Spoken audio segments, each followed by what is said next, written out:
impeachment is not included as among the reasons why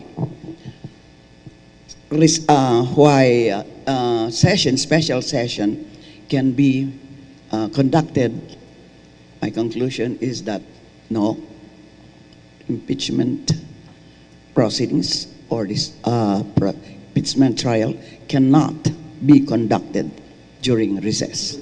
Sa forum sa UP College of Law, tinalakay ng mga eksperto sa batas ang ibig sabihin ng konstitusyon na trial by Senate shall forthwith proceed kapag inihain na sa kanila ang isang impeachment complaint. Sumentro sila sa kahulugan ng salitang forthwith o kung agad bang dapat simulan ng Senado ang paglilitis. Sabi ng isa sa mga framer o may akda ng konstitusyon, in ordinary meaning, as constitutionally interpreted, it means right away. It means immediately. Walang patumpik-tumpik. Walang alinlangan. Gawin kaagad.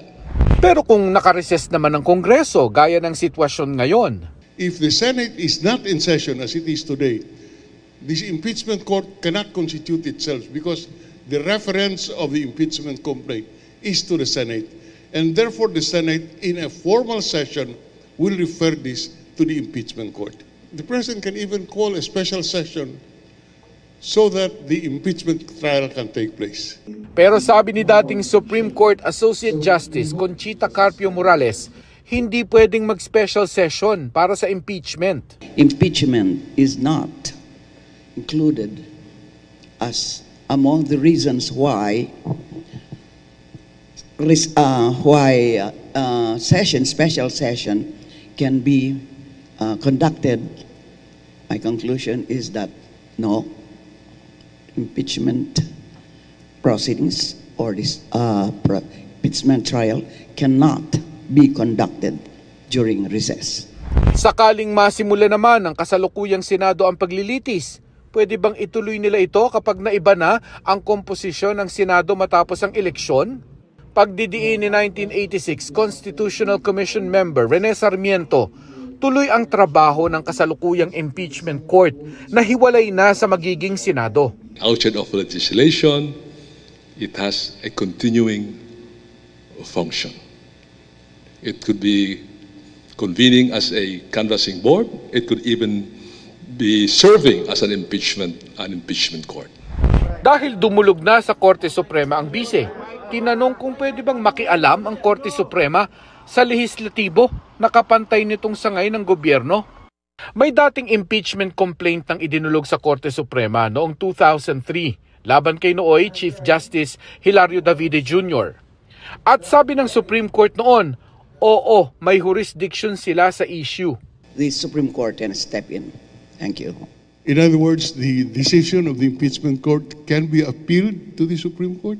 If the impeachment court gravely abused its discretion, why should it not step in? Because the remedy is not to re-elect the senators that rendered such an unjust judgment. You tell that to those who are electing and re-electing.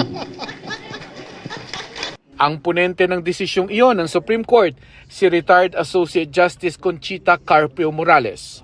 Sa desisyon, tinalakay rin ang probisyon sa konstitusyon na isang impeachment proceeding lamang ang maaaring simulan laban sa isang opisyal sa loob ng isang taon. Ang one-year rule na ito ay isa sa punto ng petisyon ni Vice President Sara Duterte sa Korte Suprema para pigilan ang kanyang impeachment trial. Meron na raw kasing naunang 3 impeachment complaint na inihain laban sa bise sa loob lamang ng ilang buwan. Pero sa desisyon ng Korte Suprema noon, sinabi nitong ang pagsisimula ng impeachment proceeding ay ang paghahain ng impeachment complaint at pag-refer nito sa House Committee on Justice. Matatanda ang hindi na-refer sa komite ang mga naunang impeachment complaint sa Korte.